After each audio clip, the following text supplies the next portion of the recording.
Hello students, good morning everyone. Students, today we are going to learn a new lesson, that is changes in our surrounding. So students, see this is our surrounding, and today we will see how there is a changes in the surrounding. Okay, so students, it is a daytime, so you can see everything clearly, correct? You can see this plants, you can see house, everything you can see clearly because of sunlight. So daytime, because of sunlight, we can see everything clearly, but at the night there is no sunlight because sun sets, correct, in the evening, and because of this we can't see everything clearly. Okay, so today we are going to learn about changes in the surrounding. Okay students, are you ready? Students, birds are the first to sense the end of the night. So, in the early morning, birds leave their nest and they start flying in flocks and they begin to search for food. Okay, and birds also means small flowers begin to blossom gradually. Their petals start unfolding. The flowers have sweet nectar, so bees come to collect it. See here, butterflies, beetles, and other insects, they start collecting nectar from the flowers. You can see in this video. Okay, so like birds and flowers, people also around us set themselves to work. We also get ready to go to school, correct? Then cow herds take cows and buffaloes out to graze, and once their stomachs are full they sit in one place and they ruminate. Means what?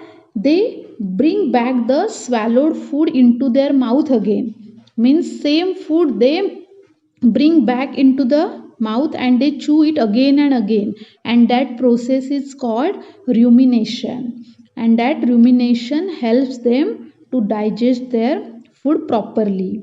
So cows and buffaloes are the animals that ruminate. So in the evening everyone return home, birds, then we also return from school. Students, in the morning sun rises in the east, and in the evening sun sets in the west. Okay, so when the sun rises in the east, means in the morning, the shadows are at the west, and that's why shadows are long. You can see your shadow long in the morning. In afternoon, the shadow is exactly above the object, and that's why there are short shadows. In the afternoon, shadows are short, and again in the evening, the shadow is in the east, and that's why there are long shadows. So students, see, morning the shadows are long, in the afternoon shadows are short, and in the evening shadows are again long. So students, in morning, afternoon and evening, just observe your shadow. Stand on one place, okay? In the morning, just see how is the shadow, is it long or short? Then in afternoon and again in evening. So you can understand how is the shadow at every time. Okay students? So students, when the sun rises, its light is soft and the shadows fall to the west and they are long. So see here, you can see the shadow is long, okay, to the west. Then sun gradually begins moving higher in the sky and shadows become shorter. So when the sun is directly overhead, shadows are very short.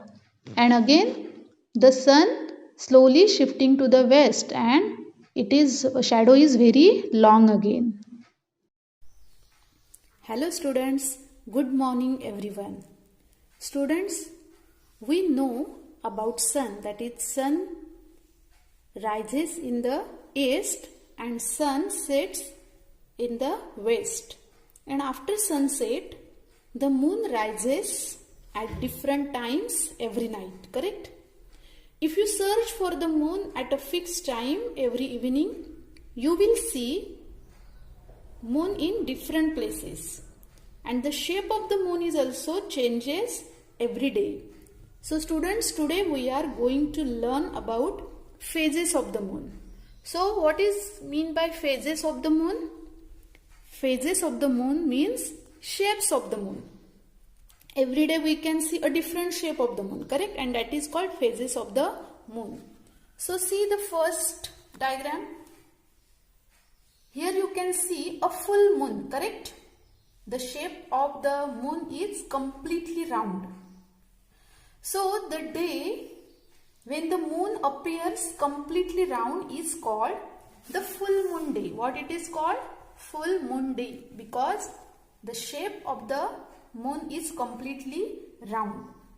And after the full moon day, next 15 days, how many days? 15 days, the moon becomes smaller and smaller. See, on the full moon day, the shape is completely round.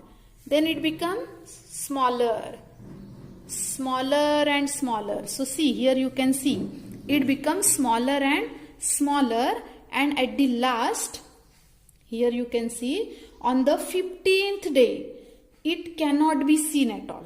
Correct?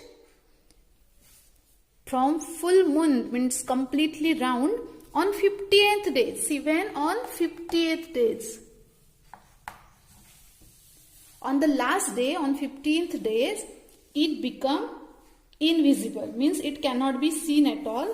And that day is called new moon day. Okay students, see again, the day when the moon is completely round, you can see it properly, that day is called full moon day.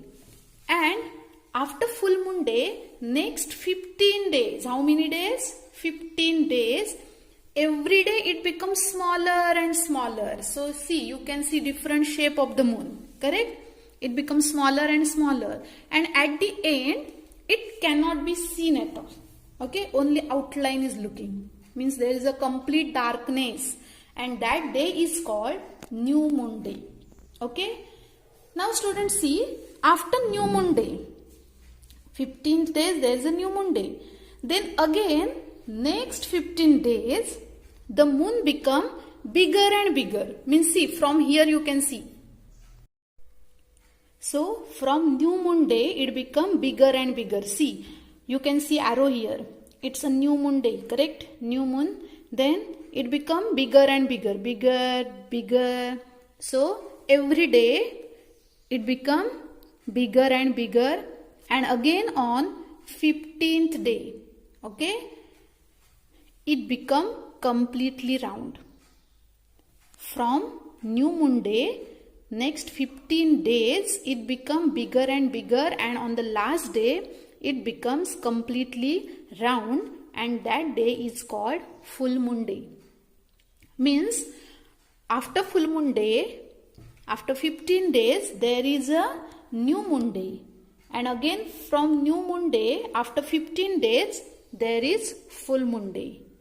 Means from full moon day to new moon day, the moon becomes smaller and smaller, and from new moon day to full moon day, moon becomes bigger and bigger.